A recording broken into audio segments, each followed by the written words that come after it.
हम ले जाए अपने घरे। सही बता, अब हम ले जाइए अपने घरे, संजय की बनाए खाइए जाए। बोले गोविंद भगवान की। आज उसी समय महाराज ध्यान रखना, परीक्षित महाराज ने जवाब दिया, प्रभु हमें ये बताइए कि भगवान श्री कृष्ण का विवाह किसके साथ में हुआ। हमने ये सुना था कि भगवान के एक नहीं दो नहीं बल्कि 16,108 विवाह हुए। तो ये विवाह भगवान ने इतने क्यों किए, किस कारण से किए, कृपया कर आप हमें ये प्रश्न सुना दीजिए। जो इतने वचन कहे तो उसी समय महाराज ध्यान रखना, सुखदेव जी महाराज कहने लगे कि हे परीक्षित, अगर तुम जानना चाहते हो कि कृष्ण का विवाह किसके साथ में हुआ तो हम तुम्हें जरूर सुनाएंगे। आज सुखदेव महाराज ने जवाब दिया कि भगवान कृष्ण का पहला विवाह रुक्मिणी के साथ हुआ। रुक्मिणी कौन थी ये? ये करते होंगे तेरे बारे जकई ते तो भीतर करते इतना तो दिमाग ने दौड़ा ही नहीं, लेकिन ये करते होंगे को कर।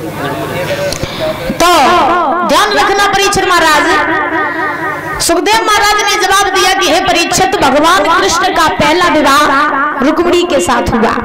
ये रुक्मिणी कौन थी, किसकी कन्या थी, ये सुनो। देखिए परीक्षित महाराज, कहा जाता है कि ये रुक्मिणी जो थी ये कुंदनपुर नाम की नगरी थी जिसमें राजा रहते थे जिनका नाम था भीष्मक। और परीक्षित महाराज ये वही कुंदनपुर नाम की नगरी है जो कुदरकोट के नाम से प्रसिद्ध है, और हम वही कुंदनपुर नगरी के रहने वाले हैं। रुक्मिणी जो आती वे हमारी गांव की आती, हाँ बुआ आती है। अच्छा, तो महाराज द्वापर युग में उस नगरी का नाम कुंदनपुर था, लेकिन अभी कुदरकोट के नाम से प्रसिद्ध है। तो महाराज कुंदनपुर नाम की नगरी है, उसमें राजा रहते थे जिनका नाम था भीष्मक। भीष्मक की एक पत्नी थी जिनका नाम था शुद्धमती। भीष्मक के घर में महाराज 5 पुत्र थे, कोई कन्या नहीं थी। तो जब कोई कन्या नहीं थी तो महाराज भीष्मक के घर में एक कन्या ने जन्म लिया, और वो कन्या कोई साधारण नहीं थी बल्कि प्रमाण ये मिला है कि भीष्मक के घर में साक्षात मां लक्ष्मी का अवतार हुआ था। तो जब भीष्मक के यहाँ पर कन्या का जन्म हुआ, बहुत खुशी मनाई गई। भीष्मक ने बहुत सारा महाराज धन दान करवाया। बाबा नारद आए तो भीष्मक ने सुंदर से स्थान पर नारद जी को बैठाला। भीष्मक कहने लगे, बाबा जी आप बड़े ही शुभ समय पर आए। नारद बोले, ऐसा क्यों, शुभ समय पर क्यों आए? भीष्मक बोले, इसलिए कि कुछ दिन पहले मेरे घर में कन्या ने जन्म लिया है, तो आप उस कन्या की हस्तरेखा देख करके हमें ये बता दीजिए कि मेरी बेटी के आचार विचार कैसे रहेंगे, बड़ी होकर के क्या करेगी, और इसका नामकरण संस्कार कर दीजिए। नारद बोले, कहाँ है तुम्हारी कन्या, बुलाओ अपनी कन्या को। तो मैया शुद्धमती उस कन्या को गोद में लेकर के आई। नारद जी ने जब उस कन्या की हस्तरेखा देखी तो नारद जी ने खुले शब्दों में कह दिया कि हे भीष्मक, तुम्हारे तो भाग्य ही खुल गए जो तुम्हारे घर में साक्षात लक्ष्मी आई है। और तुम जानना चाह रहे हो ना कि तुम्हारी बेटी के आचार विचार कैसे रहेंगे, तो बड़ी होकर के तुम्हारी बेटी भगवान की बहुत बड़ी भक्त होगी, और इसका विवाह होगा द्वारकाधीश भगवान श्री कृष्ण के साथ में। इसीलिए हम इसका नाम रख रहे हैं रुक्मिणी। रुक्मिणी नाम रख दिया। नारद जी वहां से चले गए। इधर महाराज धीरे धीरे रुक्मिणी जो थी वो थोड़ी बड़ी हुई। जब रुक्मिणी बड़ी हुई तो एक समय की बात कि रुक्मिणी अपनी सहेलियों के साथ में गुड्डा गुड़ियों का खेल खेल रही थी। जब खेल खेल रही थी तो उसी स्थान से एक महात्मा जी गुजरे, और जब महात्मा जी गुजरे तो वो महात्मा गाते हुए जा रहे और गुनगुनाते हुए जा रहे, क्या ब्रजभूमि में हुआ है अवतार कन्हैया का,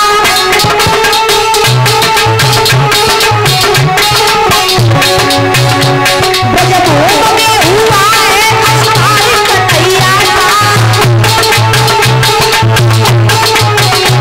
सौभाग्य तूने जो दीदार कन्हैया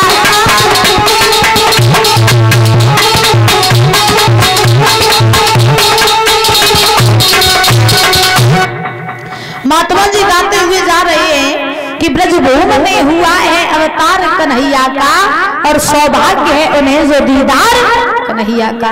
यानी कहने का अभिप्राय का कृष्ण का अवतार हो चुका है, और उनके बड़े ही सौभाग्य होंगे जो भगवान कृष्ण के दर्शन करेगा।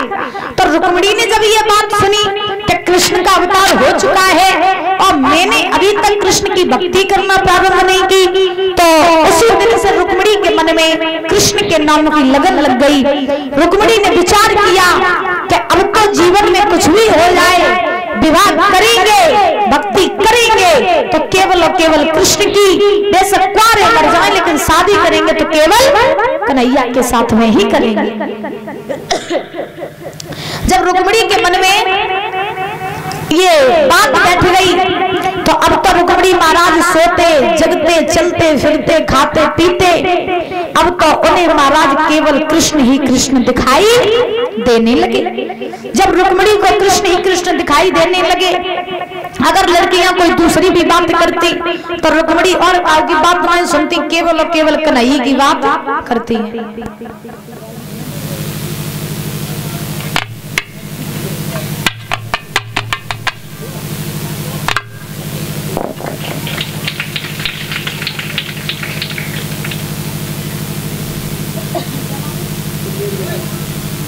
सुरजन भैया जी जमलापुर से आए हुए हैं, माला पहनाकर सम्मानित कर रहे, 51 रुपए देकर के सम्मानित कर रहे हैं। बहुत बहुत धन्यवाद है। भगवान सुख शांति प्रदान करते रहे, धन के भंडार भरी रहे, हर इच्छा पूरी होती रहे। बोली गोविंद भगवान की।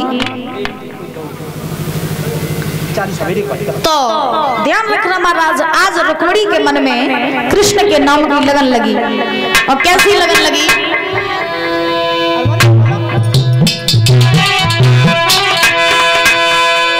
क्या सोचने लगी रुक्मिणी मन में, और जीवन व्यर्थ हो गए।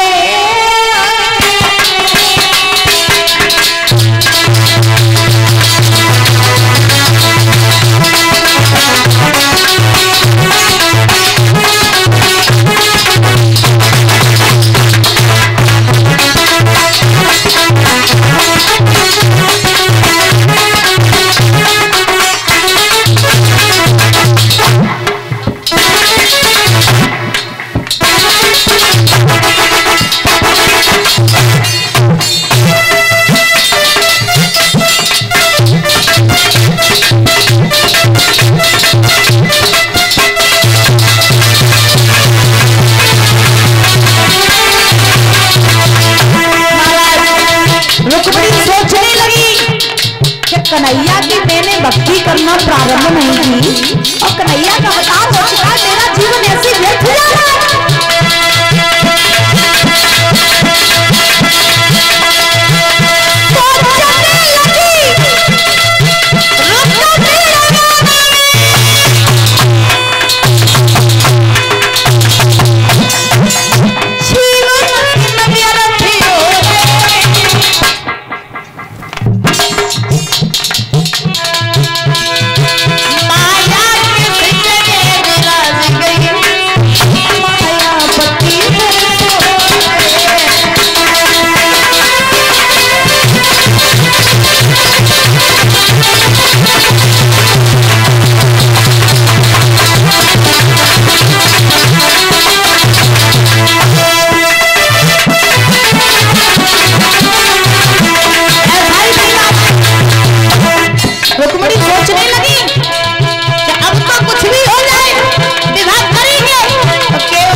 केवल कन्हैया कन्हैया दिखाई देने लगे।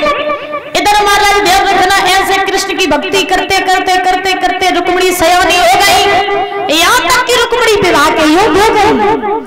तो भीष्मक जो थे वो तो महाराज अपने राज्य के कार्यों से व्यस्त ही रहते थे, बाहर ही रहते थे। रुक्मिणी की मैया सुतमती ने देखा, मन ही मन में सोचा कि मेरी बिटिया रुक्मिणी जो है शादी के योग हो गई है, तो सुंदर सा लड़का देख करके हमें अपनी बेटी की शादी कर देनी चाहिए। क्योंकि कहा जाता है ना परीक्षित महाराज कि जब घर में लड़की सयानी हो जाती है विवाह के योग, तो सबसे ज्यादा चिंता घर में माँ को लगने लगती है ना। क्योंकि पिता जो होता है वो तो घर से बाहर ही रहता है ज्यादातर, लेकिन सबसे ज्यादा चिंता माँ को लगती है।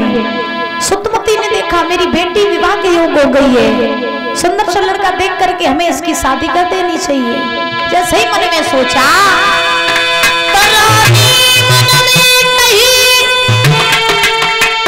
मेरी लली हुई गई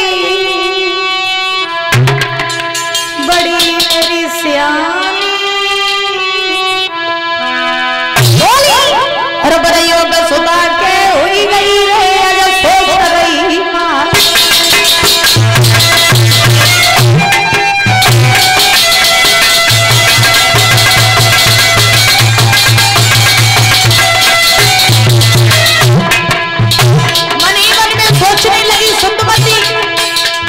शादी के योग हो गई है, सुंदर सा लड़का देख करके शादी कर देनी चाहिए।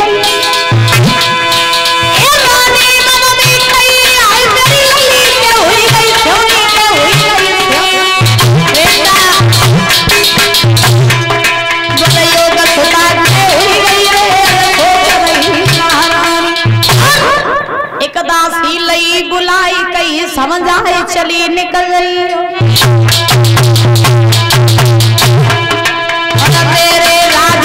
जल्दी से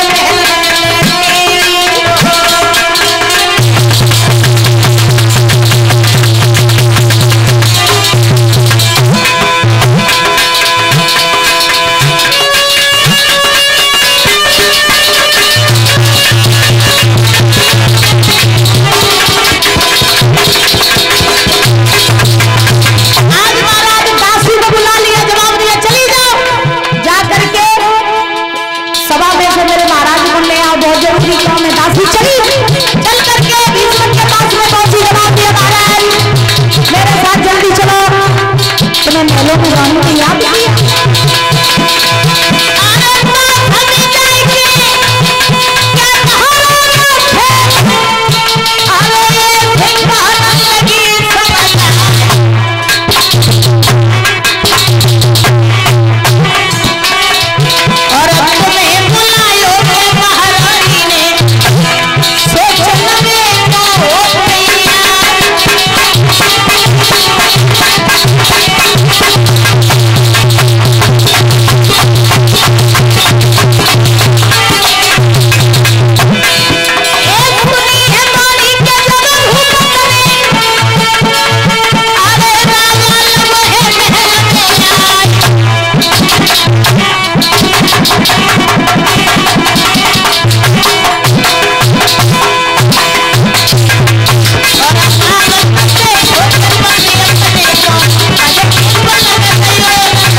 श्री सुखदेव जी समझा रहे हैं राजन परीक्षित।